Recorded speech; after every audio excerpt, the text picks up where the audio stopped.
I'm Conor Rebush, and if you are interested in the finer points of face punching, you've come to the right place.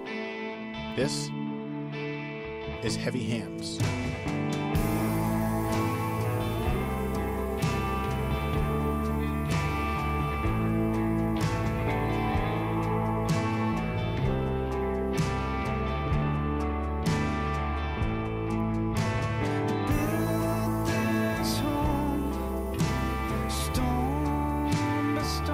Hello, ladies and gentlemen. Welcome to another episode of Heavy Hands. I am your host, Conor Rebush, joined, as always, by Patrick Wyman.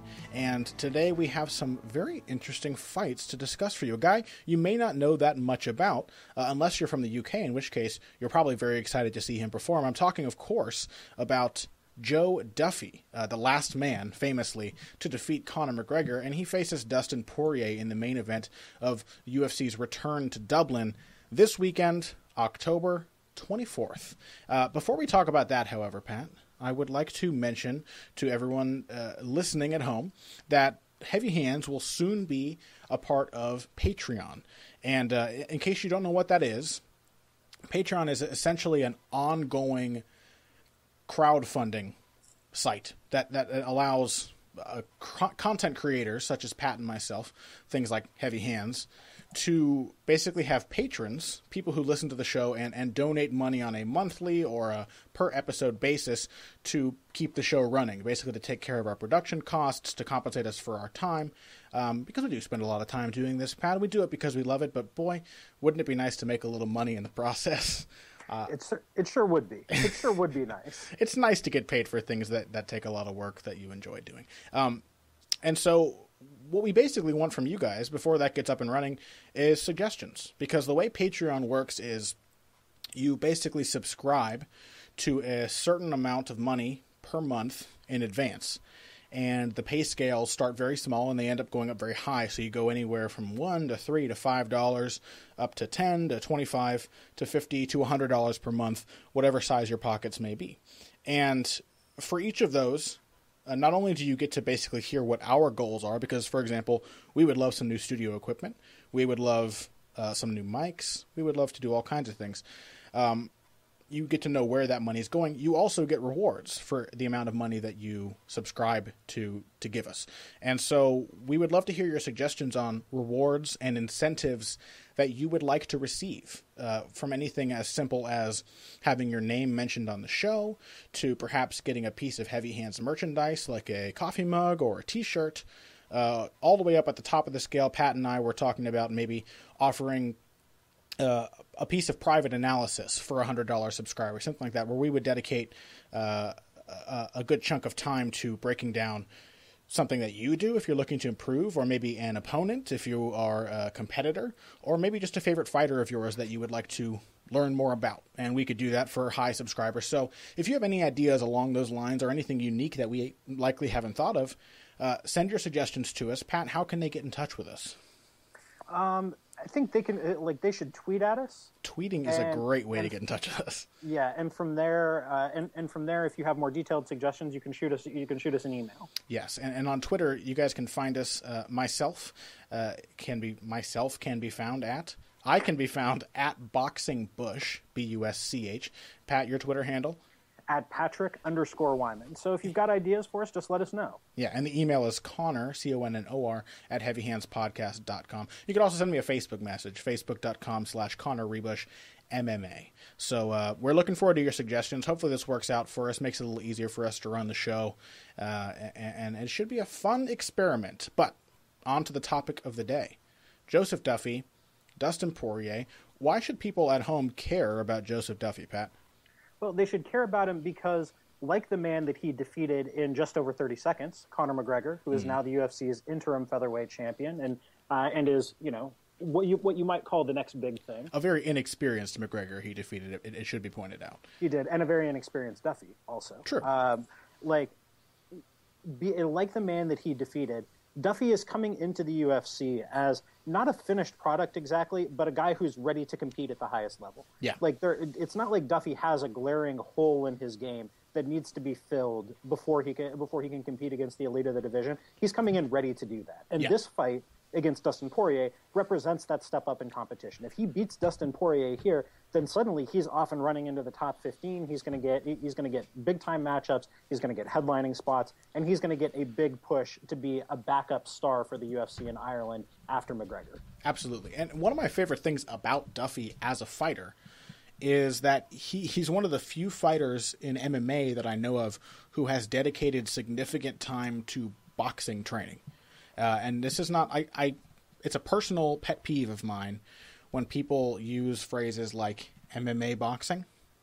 And I even know people who have boxing backgrounds who talk like that. Personally, I think there's boxing and there's not boxing. And if you're trying to use MMA boxing, that kind of means the implication there is that you think that boxing doesn't work in MMA. Whereas I think you can just put boxing in the context of MMA and totally understand how to use it. It just needs to be contextualized. And one of the crazy things about Joseph Duffy is that after losing to Ivan Musardo in 2011, he stepped away from MMA for just about 3 years, 1 month shy of 3 years, and went to train boxing. And he actually compiled, I think, a 7-0 record over the course of 2013. Not against good opposition.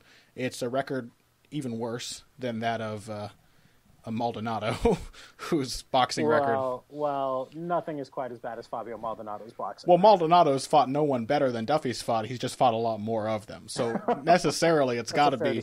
You've got to give it to Maldonado, just because Duffy only fought 7 cans, whereas Maldonado beat up, 22? Yeah, I think he was 22-0, yeah. So there you go. But Duffy, undefeated, not against great competition, but you can actually find 1 or 2 of his boxing matches on YouTube, and it's very clear that he's got great training. Do you know the name of his boxing trainer? I don't know the name of his trainer off the top of my head. I'm doing an article on Joseph Duffy for Bleacher Report later this week, for just a little shameless plug to throw in there. But I will have the name. I will have the name of his boxing trainer in that. I think he's Welsh, if memory serves.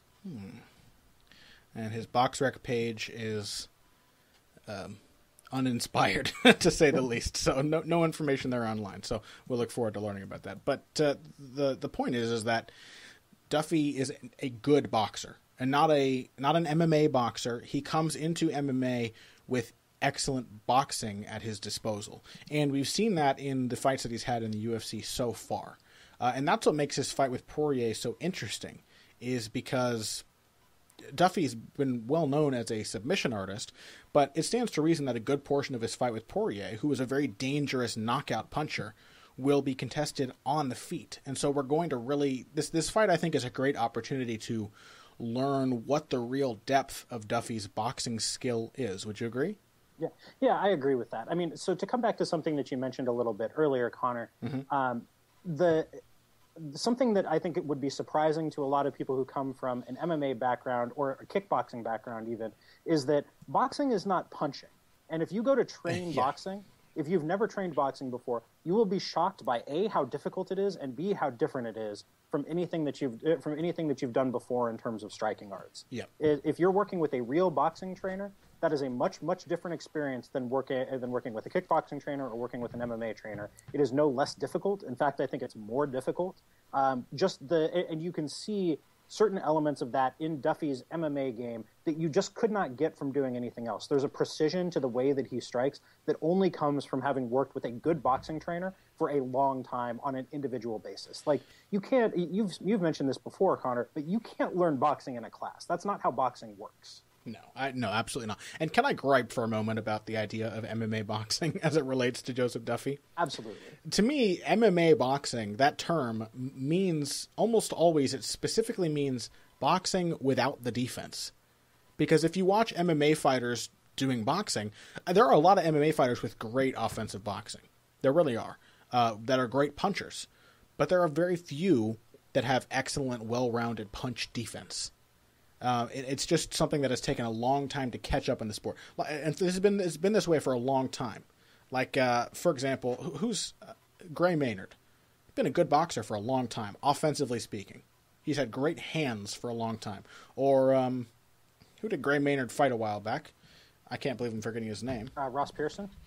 Ross Pearson, he's okay defensively. You're not thinking of T.J. Grant? No, T.J. Grant's not a bad offensive boxer either, though. It's a good example. It's Roger Huerta. Roger Huerta's been a really strong offensive boxer ever since he came to MMA. And it was his lack of defense that really spelled his doom. That's seen him go with such a kind of depressing losing record over the past few years. And he is still fighting at Roger Huerta. But if you watch Roger Huerta sparring, I saw some boxing footage of him a while back where he was training his striking in the gym. Anytime that he got to have his way, when he was taking his turn in sparring, he looked good. He was putting his hands together nicely. He was working off a jab. But as soon as somebody throws back at him, there's a very restricted version of defense that seems to constitute MMA boxing in the MMA echo chamber, as it were, where this idea exists that, oh, you can't slip punches because you might get kicked in the head. You can't roll under punches because you might get hit by a knee. You can't rely on, I don't know, you can't have a long stance because you'll get taken down. A lot of things that don't even make sense. And it's always annoyed me. Like, ever since I first learned what an uppercut was, I've not understood why rolling is only forbidden when knees are allowed. Because an uppercut's a great way to knock a guy's head off when he dips his head down low. Well, I think not to get too far off track, but I think the threat of getting double collar tied when you dip down like that in MMA is more the threat rather than the knee itself. Sure, but like that when you roll like that, you put yourself at risk of not just getting hit with like an intercepting knee, but basically giving somebody a double collar tie or a snap down or something like that. But even then, only leaning forward puts you at risk there. A good roll is a maneuver that wrestlers themselves use. When a wrestler performs a duck under to escape a collar tie, or to go under an opponent's arms or whatever, that's the same thing that a roll is. It comes from the hips and the knees, not bending the back or bending forward and going off balance. I'm not saying this is a good argument. I'm saying that that's the argument. Sure. It's always seemed like it lacked context. And context is all you need to understand how important boxing is for MMA. And we were really starting to see it now. We're even starting to see much better boxing among Muay Thai fighters in Muay Thai. And I'm a big advocate for boxing because I really think that knowing how to avoid being hit in the face while learning how to effectively do the same to your opponent is one of the most fundamental skills you can ever have for a fight. Especially now in MMA, once you've learned to stop a takedown, you're going to be trying to hit each other in the face a lot. And boxing is valuable for that. So I really admire what Joseph Duffy has done. And can we talk about a few of his past fights to kind of explore what some of his primary skills in the boxing department are? Sure. I just want to tie in what you were saying with Duffy real quick. Duffy does actually have boxing defense. Yes. Like, it's not just that Duffy has good offensive boxing. He has the kind of well-rounded, layered defense that you would expect to see from a guy who has legitimate professional boxing experience and a lot of time training under a professional boxing trainer. The kind of boxing defense that not a lot of boxers necessarily have, too. Yeah. You notice after Duffy throws, he almost always moves his head. Yeah. His head is almost never if he decides he wants to stay in the pocket, after he throws, his head is going to be moving and not in predictable ways. His head is going to be moving in organic ways based on what he thinks as he's watching you fight, what he thinks your response is going to be to him throwing. If he stays in the pocket, either that or he's going to get out. One of the two. And he does it with his feet as well, which Faraz Zahabi doesn't necessarily advocate head movement like I would like, but Faraz loves his footwork, and he advocates that kind of being prepared to take an angle well before you realize the counter may be coming. Just being in a position on balance and knowing which direction you should move after landing with which strike. It's defensive responsibility built into your approach. Yes, absolutely. And that's the best thing about Duffy, right? So one of the things that stands out about Duffy, which I love seeing fighters who can make it work, is his hand position. Mm-hmm. Hand position is a thing that I could go on and on about for days because hands up is one of the most annoying sentences to me. Without context. I advocate having a good hand position too, and I might say hands up, but I wouldn't advocate wrapping both arms around your head and just inviting the other guy to figure out ways to hit you through that defense. And Joseph Duffy fights with such a relaxed guard, more relaxed even than old school bare knuckle boxers. Right hand cocked kind of near his chin, but pretty low. Left hand low. He's got that right hand in a decent defensive position to catch and parry, and he just loves to bait attacks with his hands down. And the beauty of this approach is that having such confidence in his head movement and his footwork for defense allows him to throw punches from a wide variety of angles. And so you'll see Duffy throwing some really creative combinations when he gets going, and throwing some really tricky counters, and throwing an up jab, things that are very difficult for the opponent to see coming, and that's because his hands aren't tied to his head. He doesn't feel like he needs his hands to be at home to keep himself safe, and so they're free to go do what your hands should be doing in a fight, which is hitting the other guy. It also makes it very difficult to shoot a clean takedown on him. Mm-hmm. Like there was this was, I thought, an incredible thing, an incredible little sequence in his fight with Ivan Jorge that the announcers, even one as sharp as Brian Stan, didn't necessarily mention. So Duffy throws a combination at Jorge. This is very early in the fight. Duffy throws a combination at Jorge, stays in the pocket, moves his head to avoid the counter that he thinks might be coming from Jorge. Jorge instead decides to shoot a takedown. Duffy immediately digs for an underhook. Jorge doesn't even get to his hips. Duffy digs for an underhook, steps out on an angle, and just shoves Jorge off. Jorge doesn't even get down. It doesn't even get to the point where he's grabbing at Duffy's hips. But that's that defensive responsibility. Yeah. Like he couldn't even get in on a well-timed counter takedown. And it's it's like the approach that Jose Aldo uses, right?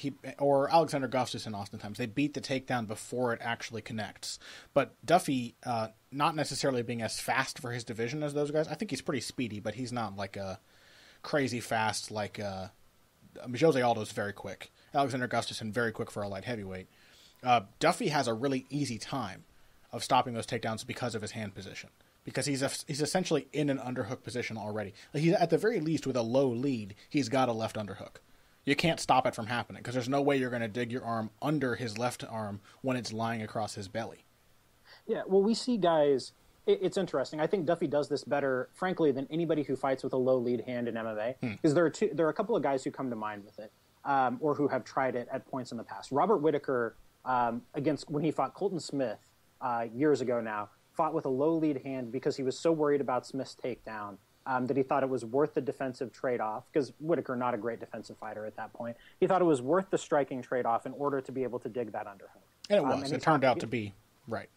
Yeah, and then he talked afterwards about how he didn't want to do that again. But so he's done that a couple of times. But then the other one that really comes to mind is Ally Quinta. Ally Quinta fights with a low lead hand all the time. But he does it for his boxing. He doesn't do it for wrestling. He doesn't do it because he thinks he needs that. Duffy does it for both. Duffy gets the wrestling defense benefit, and he also gets the you can't see my lead hand coming thing. Yeah. The other advantage of that low lead in particular, not just a relaxed guard, but the low lead, is that up jab that I mentioned. And Duffy's up jab is just a wonder to watch. You do not see other fighters throwing jabs of this kind in MMA. And what constitutes an up jab is, it's pretty self-explanatory, a jab that comes at an upward angle. And not a lot of MMA fighters understand this, the importance of either making your left hand visible or making it invisible. Right? Because with the jab being such a fundamental weapon, and MMA fighters now do understand that. It used to be, do you remember when Bas Rutten used to talk about the jab not working for MMA? Yeah. Bas. We love Bas for a variety of reasons, but his thoughts on the jab are not one of those reasons. His thought process was the jab is not hard enough, and so I'll just walk through it, which only served to convince you that Bas Rutten had never in his life fought a good jabber. You can't walk through Joseph Duffy's jab. We'll get to jabs you can't walk through when we talk about Gennady Golovkin in the next segment too. Yeah, so I like the point about the up jab. Yeah. Like when Duffy throws that, he throws it like a telephone pole. He hit Jake Lindsay with two of those early in that fight, and Lindsay's face was already busted up from two jabs. And his confidence was gone. Yeah, that's the thing with the up jab. Like you can't see it coming because it's low. And if you focus on the fact that it's low, this is the beauty of having a lowered lead and then having your right hand in a higher position, because you can attack not only different angles side to side, which is the way that most fighters think of it. You can throw a hook or a straight, or you can throw a hook from the opposite direction, or you can move laterally, but you can also attack angles up and down. And so if a fighter's head is moving upward, then you bring the right hand down onto the side of their jaw or their temple. And if their head is coming downward, you bring the left hand up. And so you can use the left hand to stand them up, or if they're focusing on the left hand and already standing tall, you can use the right hand to knock them down into the left. And Duffy does a great job of mixing up the two angles. I wouldn't say he's necessarily a fantastic combination puncher. He does tend to throw himself off balance a little bit in committing to his punches, especially when he has an opponent trapped against the fence. If the guy manages to move laterally away from his punch, he has a habit of kind of flinging himself into the cage. But his shot selection is very, very intelligent, and he's very difficult to punish for sometimes throwing himself off balance because of the variability of the angles of his punches, something that really is unique to him in this division. Yeah, when he throws himself forward like that, he tends to immediately pivot and turn and represent himself. He does not give you he does not give you much of an opening there if you want to sneak a shot in. Yeah, I agree. And again, the hands aren't committed to defense, but Duffy is also ready. He will get his hands in position if he feels that he cannot move his head or his feet to get away. So that's this idea that not having your hands constantly in a defensive position means you can't use them defensively. It doesn't really hold up because Duffy, he'll block if he needs to. He just doesn't have to. And that's what makes him such an interesting striker to watch. Let's take a break real quick. When we come back, I'd like to talk about Duffy and Poirier as a stylistic matchup and maybe say how we expect this fight to go. And then, as I alluded to earlier, at the latter part of today's episode, we're going to review the action of last weekend in the squared circle between Gennady Golovkin and David Lemieux and Roman Chocolatito Gonzalez and Brian Viloria. So we'll talk about all of that and more after this. Okay, wait, stop. Don't skip this break. I know you skip most of them. It's a podcast. It's not a radio show. You don't have to listen to the commercials. But if you follow my very simple instructions, you'll be doing a huge service to Heavy Hands, Pat, and myself. First, go to Stitcher.com or iTunes.com. You can use either of those services to subscribe to the show, which makes it really, really easy to listen to every episode and not have to go hunting for it on our confusing, badly designed website. Once you're there, give us a positive rating and a positive review. That means go to the little 5-star thing and click on the star all the way to the right. That's a 5-star rating. That's the best one you could possibly give us. And like 20 or 30 words about how you enjoy the show. It may not seem like much, but it's a huge help to us, and we really appreciate it. It helps us bring Heavy Hands to an ever-increasing audience, which is just good for everybody. So thank you for listening. Please take the time to give us a positive rating and review. Next time that you're on at your computer, at your phone, whatever, iTunes.com, Stitcher.com, search for Heavy Hands, give a positive rating and a review. Thank you. And now, back to the show. And we are back. Pat, Dustin Poirier, is he a victim of the Ryan Bader syndrome? By Ryan Bader syndrome, I assume you mean he's been around for so long that we've kind of forgotten that he's actually a good fighter and that he's not the same fighter in every fight. And I don't think it'll never be as extreme as it is with Ryan Bader, because no one has that unique brand of uninterestingness that defines Ryan Bader as a person. That is absolutely true. But yeah, I think to a certain extent, that Poirier, this will be his 14th fight in the UFC.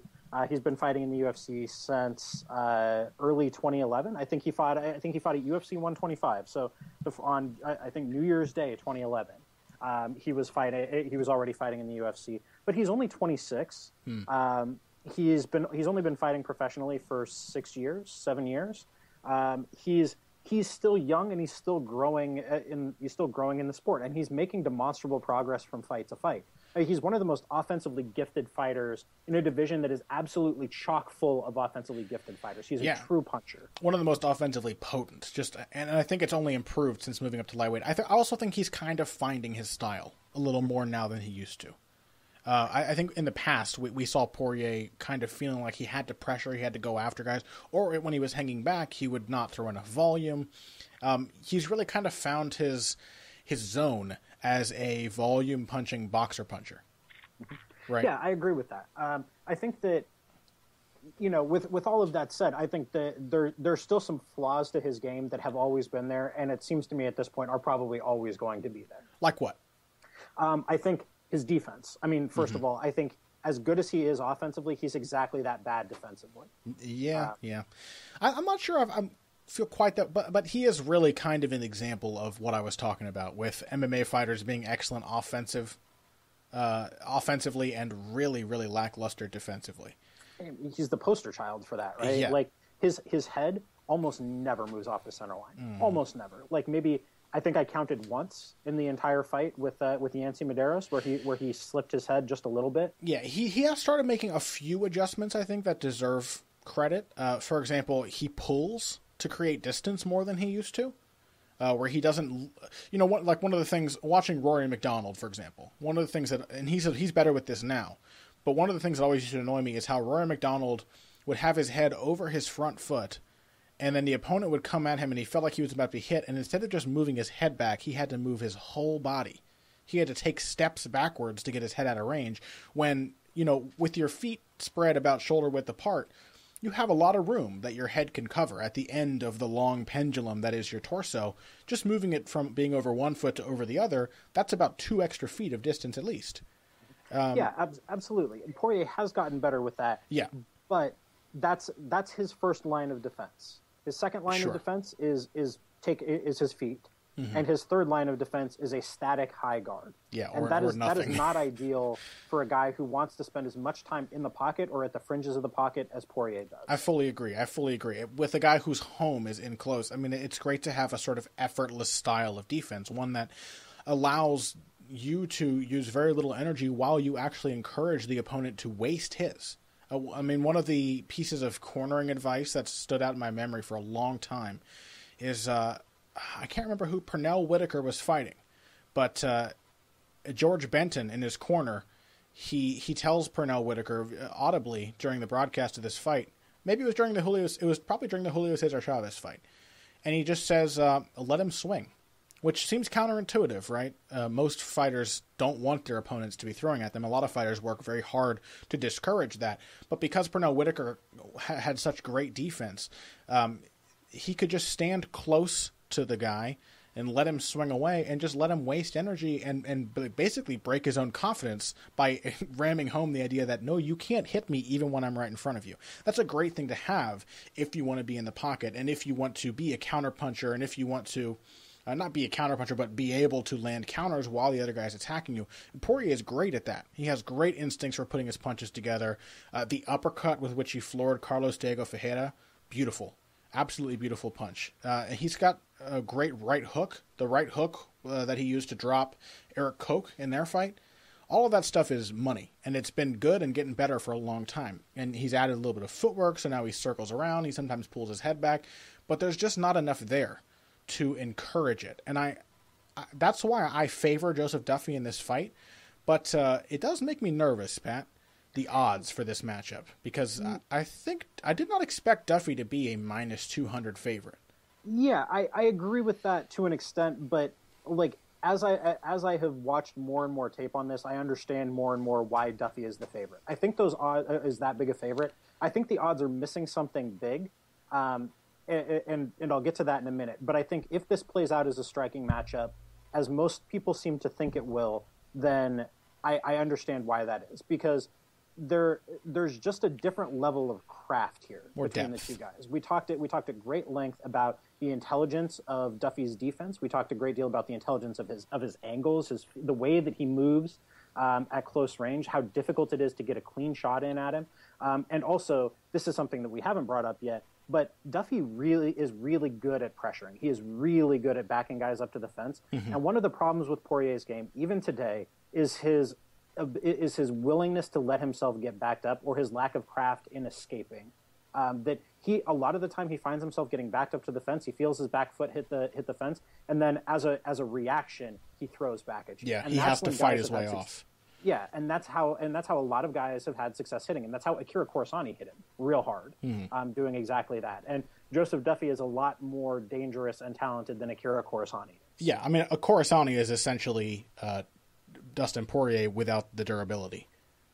Yeah, exactly. That's a really fair comparison. Hard hitting, very offensively well versed, smart puncher, can't take a shot, and doesn't have the defense to avoid taking that shot. And Duffy can take a shot, and he's got far more defense than either Duffy or Corsani. So yeah, I agree with you there.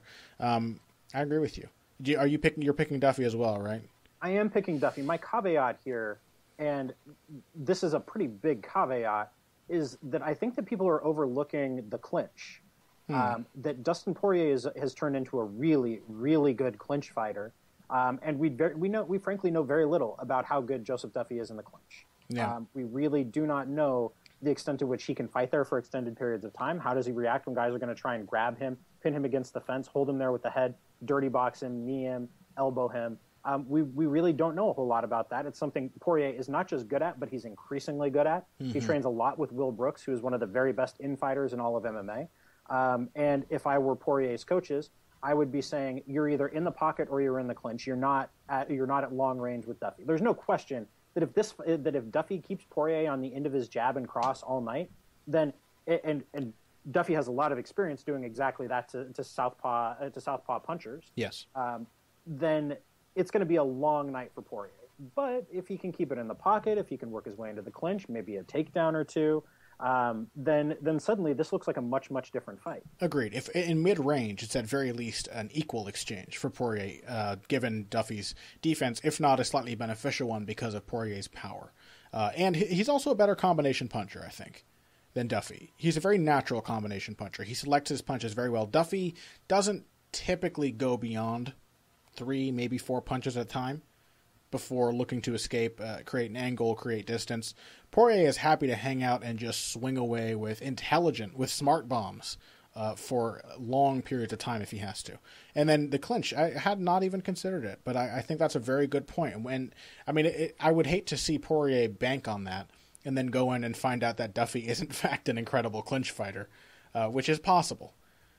Yeah, my sense is that Duffy is probably pretty good in the clinch, but it's one of those things that strikes me as an X factor that hasn't been discussed at all. That Duffy is, because it's interesting if we were to make a map of each guy's comfortable ranges. Duffy is comfortable at long range and he's comfortable in the pocket. You mentioned this when we were talking offline, Connor, or off the air, that you think Duffy maybe gets a little too comfortable in the pocket. And after rewatching some things, I don't think that's incorrect. I think you're right about that. He's got a lot of confidence in that defense. Yeah, so those are the two ranges where he's really comfortable. Poirier is really comfortable in the pocket and at close range. So it's interesting, if which guy's more comfortable range the fight is going to get spent at. I think that we agree that there's probably going to be a fair bit in the pocket, but then is it going to be a more outside fight or is it going to be a more inside fight?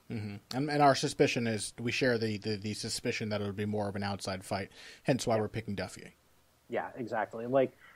Given that kind of static defense, Duffy is really, really good at working his way around a kind of a static defensive system like Poirier. His shot selection is really good. He's really organic and natural with the way that he places his shots.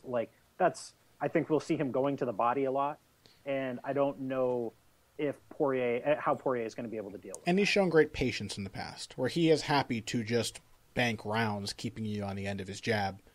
He's not going to worry about getting you out of there early. He's going to break you down until you're a sitting duck.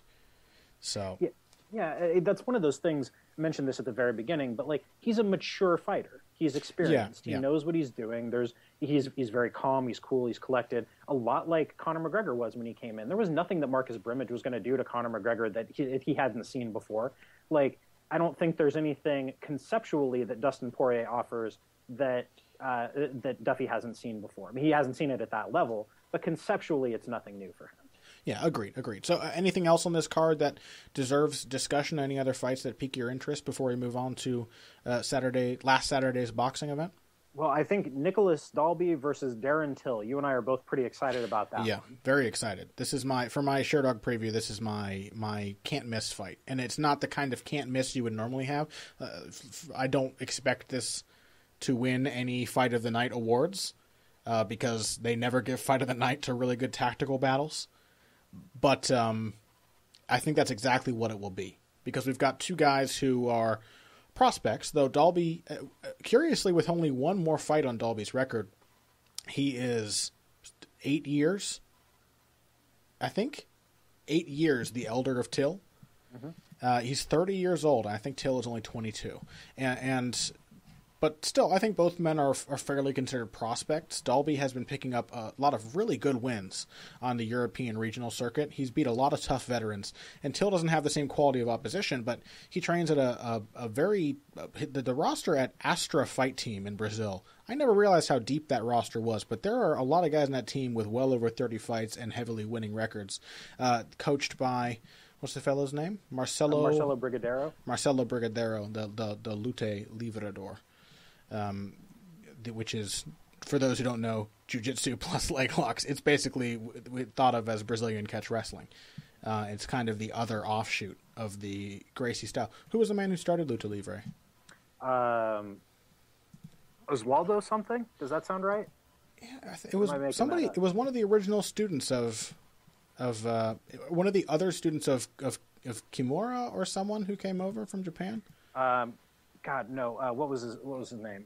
We're embarrassing ourselves here. Yeah, this is clearly the history of Brazilian grappling is not our jam. Luta Livre's founder is credited to be Euclides Tatu Hatem, who was originally a catch wrestler. Oh. But then there's been a lot of cross-pollination with jiu-jitsu over the years, but it comes out of the same context as American catch wrestling does, which is to say, basically traveling circus wrestling bouts. Which is where boxing comes from.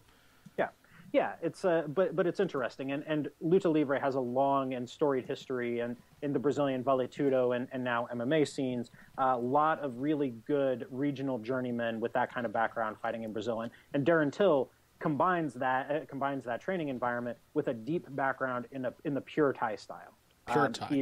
He a lot of naked southpaw left kicks, really powerful, will just crack you over and over. Nice straight left, really good clinch game, nice elbows and knees in tight. Dalby, very different kind of striker. He comes from a karate background, but high output, a lot of hard snapping kicks. Takes good angles. Not the greatest defensive fighter, but mixes in really nice takedowns and top control too. Mm-hmm. Just a very competent, well-rounded, all-around fighter. Yeah, I recall what Darren Till's trainer, what Brigadero said to him in the corner during his UFC debut against the very experienced Wendell Oliveira, who he knocked out in the second round with some vicious elbows on the ground. He said to him regarding his kicking game, "You're waiting for the gap to open up. It's not going to open up. Break his fucking arm." That's what Brigadero said to him. And that's something that a fighter like Dalby does. Thai fighters who do not care about you catching the kick on their arms, they're happy to just beat you up with a trite of kicking over and over and over again. And the technique is so good, the power is so good, the speed is so good, they often don't have to set their kicks up. Sometimes it gets Till in a little bit of trouble, but he has the advantage of also being a very sharp puncher. And so by throwing one at a time, he does a great job of the classic switch-up between left kick and left hand, and then mixing in jabs and feints and changing the angles and targets of those left kicks and left hands to keep you guessing enough. So he's a difficult fighter not to wait on once he actually gets going. Yeah, it makes it a really interesting matchup of a lower output but very sharp striker versus a high output, high energy combination striker. Dalby reminds me a lot of Tarek Safadine, but a higher output Tarek Safadine. Sure. He reminds me of Michael Bisping. That's my go-to comparison for fighters like this. Yeah, I'm kind of with that. I think that Dalby is at a higher technical level than Bisping has been up until the very recent past. Sure. But I think that says a lot about how deep welterweight is and how good you have to get on the European scene before you end up in the UFC. Yeah, absolutely. And like Bisping, Dalby has the X factor for him in this fight is his wrestling, which is not amazingly technical, but like Alexander Gustafsson's wrestling, relies on an excellent timing. And Dalby has a very sneaky double leg that he likes to hit when opponents are chasing after him. And so it'll be a really interesting test of how far Darren Till's grappling has come. He's only been in MMA, I think, since he was 20, maybe 21. Beaten some decent guys, Wendell Oliveira obviously being the best. His takedown defense looked okay in that fight. It looked pretty solid. Yeah, it's a really, really fascinating matchup of different kinds of fighters who are promising and interesting for different reasons. Like there's a lot to like about this. It's an intriguing fight. I mean, there's zero name value associated with it, but it's an interesting fight. And Till at the very least could be a star in the future. He could be.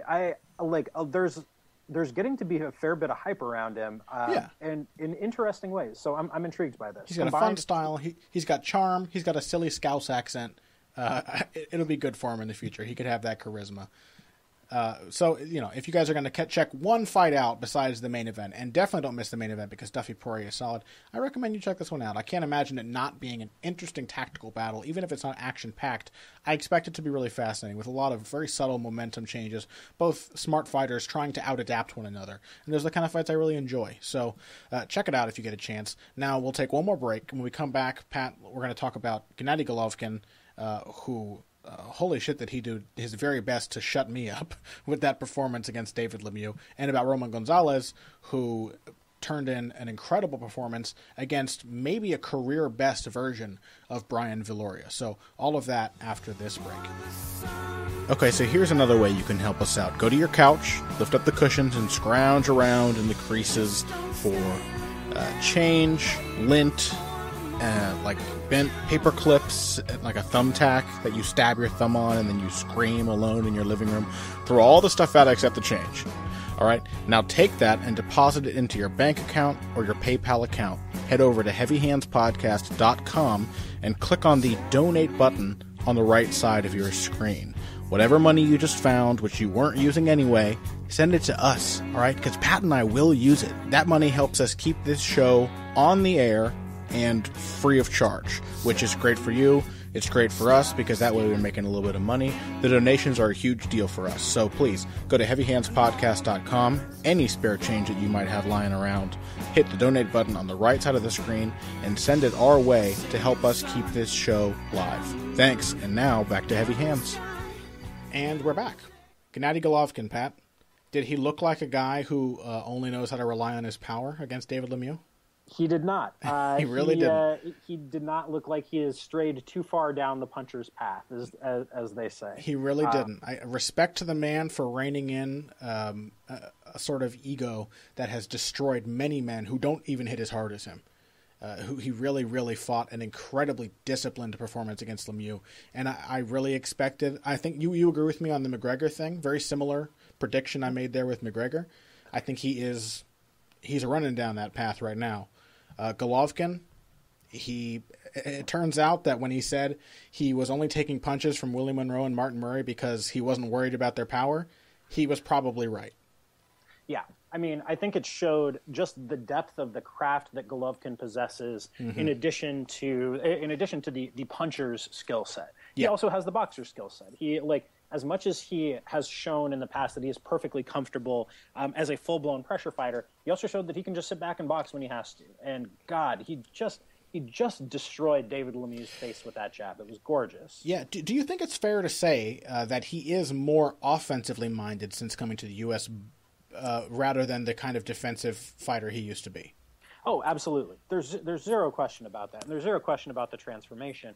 But I think that we have kind of underestimated the extent to which the circumstances of the guys that he's fought have demanded that he be so. Yeah, absolutely. I underestimated the depth of that offense, the depth of his ability to use it, because I've known for a long time. He's had a great jab. He's used his jab as a pressuring tool in all of his recent fights that have gotten him such acclaim. Little did I realize how he could rein back his style and fight so responsibly and use that jab, because the style, he didn't demonstrate necessarily any amazing defense. He actually got hit a few times when Lemieux worked up the nerve to swing at him. But it was very difficult for Lemieux because he used his offense as a sort of vicarious defense. Lemieux had so much difficulty getting past Golovkin's lead that Golovkin almost never had to rely on blocking or head movement or footwork. He never had to take more than a single step back or a slight angle because Lemieux was just running into his left hand over and over and over again. It was just a beautiful application, and he didn't try to knock his head off with all of those punches either. He really there's subtlety to the way he employed that jab. Yeah, there was, and I think that the effectiveness of the jab, and I don't want to undersell this because I think it's really important. The effectiveness of those small defensive steps that he took. Sure. That to me was the key beyond the jab, because I think that if you're going to break down this fight, it's all about the jab. But what kept him safe despite as Lemieux was trying to get in, were small, subtle steps. It's not just that he threw the jab and he stayed there. It's that there was always a second movement planned after that. He always knew where he was going to go so that he would not be in the path of whatever shot Lemieux wanted to throw if he decided that he was going to be able to walk through the jab. Yeah, and we've lauded those small movements from an offensive perspective before. We've talked about how excellent he is at moving subtly into range without the opponent necessarily realizing that he's closing the gap. And it was just really encouraging to see him doing the same thing in reverse. Take those small steps with the jab just to make sure that Lemieux couldn't reach him. The thing that really stood out to me about the jab is how, again, I already mentioned how he didn't try to put everything into it, but he was arm punching a lot, deliberately, and doing it brilliantly. Have you ever seen that video of... who's the guy who does like the horrible MMA movies? He did Never Back Down. What's that guy's name? Oh, God. I know who you're talking about, but I don't know off the top of my head. Okay, keep talking. I'm going to look this up. I've had a lot of Wikipedia sessions on today's episode. Oh, man. Yeah, I mean, I think he was arm punching. I think he did a lot of arm punching because a lot of the time, if you want to use the jab as a counter to an onrushing opponent, you can just flick it out there as an arm punch, and it serves the basic purpose, whether the mechanics of the punch are ideal or not. Yeah, absolutely. I can't find the guy's name. I'll think of it at some point. And it also mixes up the rhythm. It mixes up the timing, makes it difficult to predict. Yeah, that's the thing. The video I'm referring to is this guy. He's teaching, or he's at least discussing jabs and punch telegraphing with Kimbo Slice. And he's standing there and he's saying, all right, I want you to catch my hand.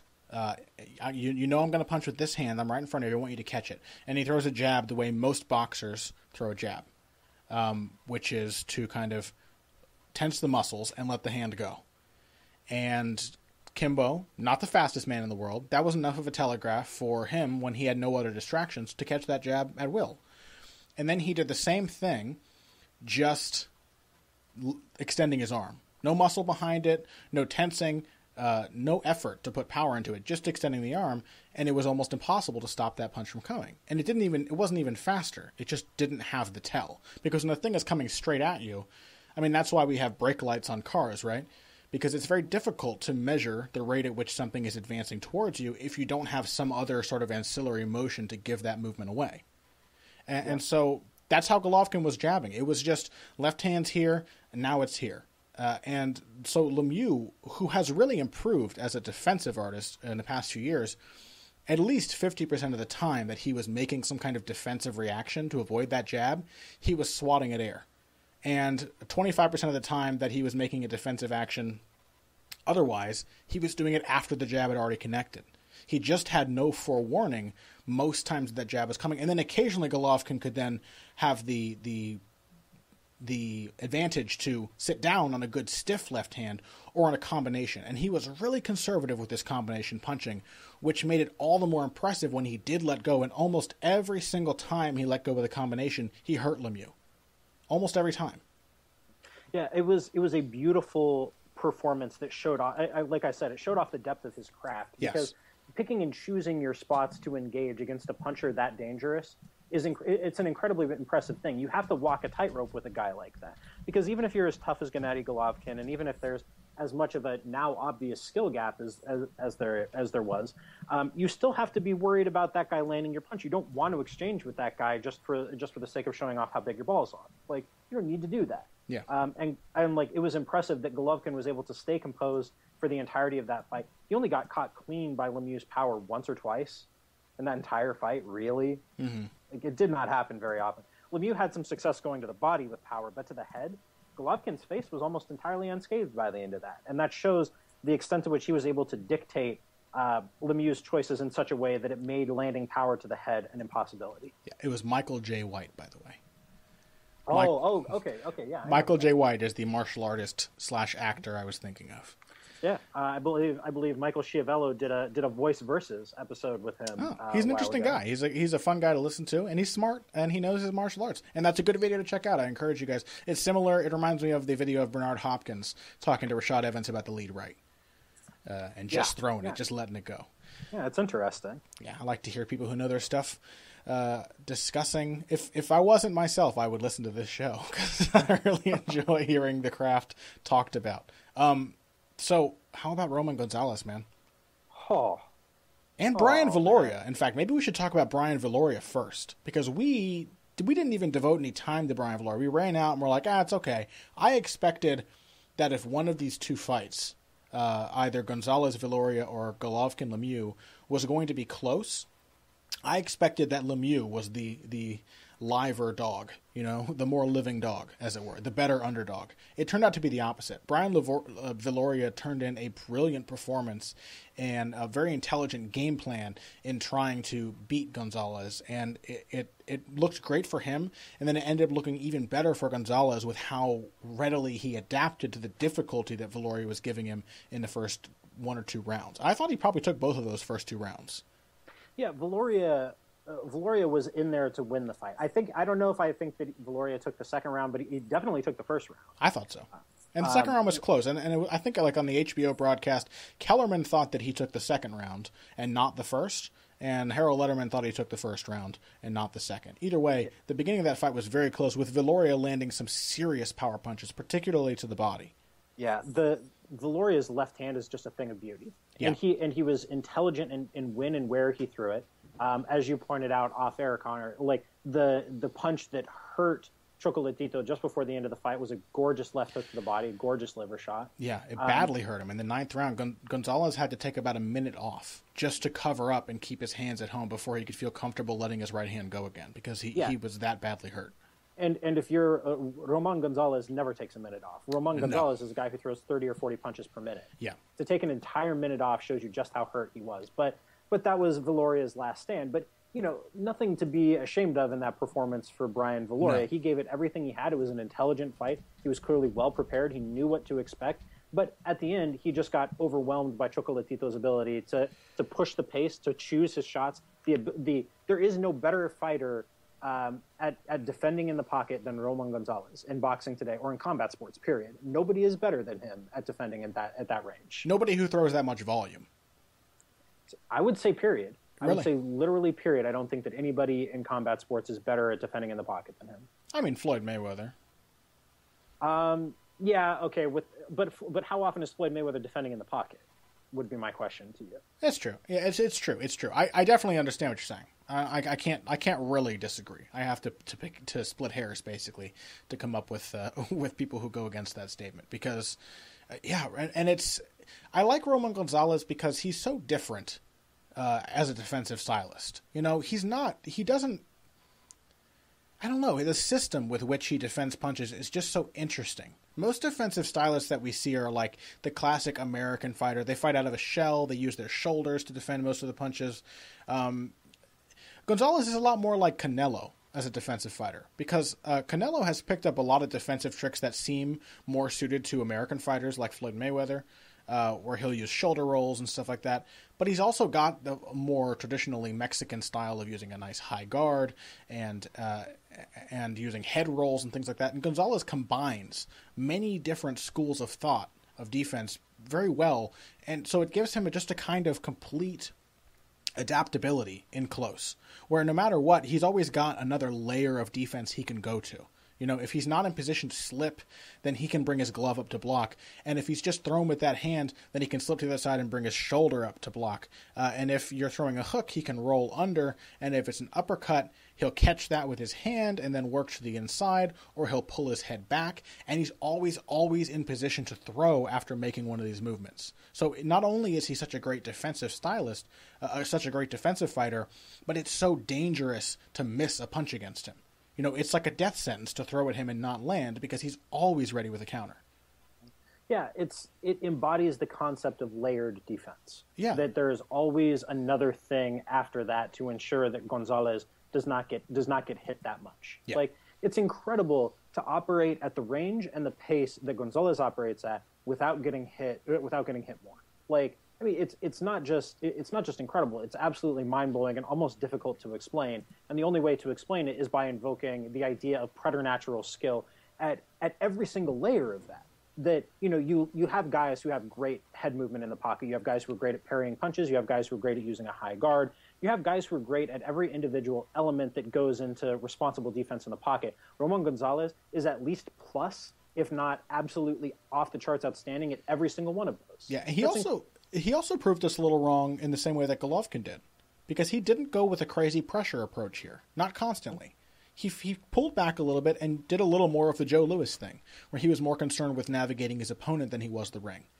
He used a lot of brilliant angles to circle around Viloria while he was, of course, putting on tremendous pressure, as he always does, with his combination punching, the varying rhythm of the punches, touch, bang, constantly, and then sometimes, just like playing with you and just sitting down on 4 hard punches all in a row, and you're too afraid that one of them might not be what you think it is to even counter.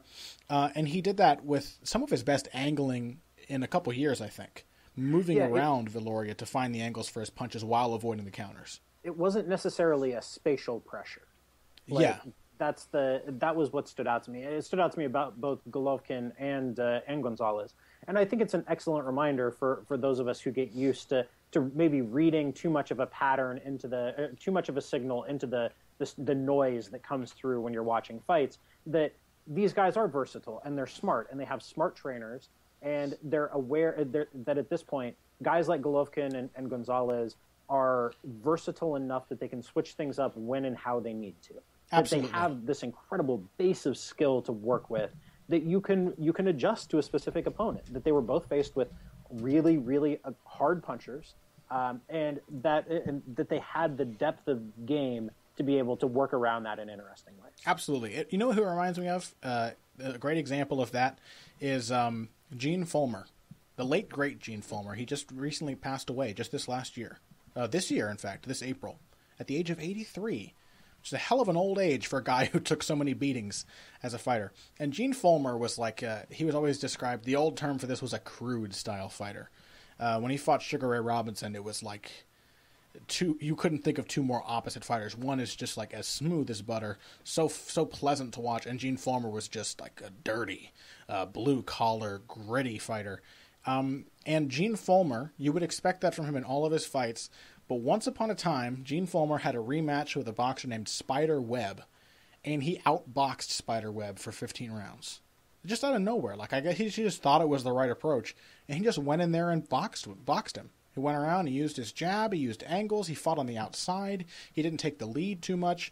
Just a crazy, unexpected turn of events that just shows you can't always predict too much when it comes to A-level fighters, to truly elite fighters like Roman Gonzalez and Gennady Golovkin, because a lot of these guys always have it in them to surprise you. And it was very pleasant to be surprised this last weekend. I really enjoy that. And a nice reminder to keep your expectations in check.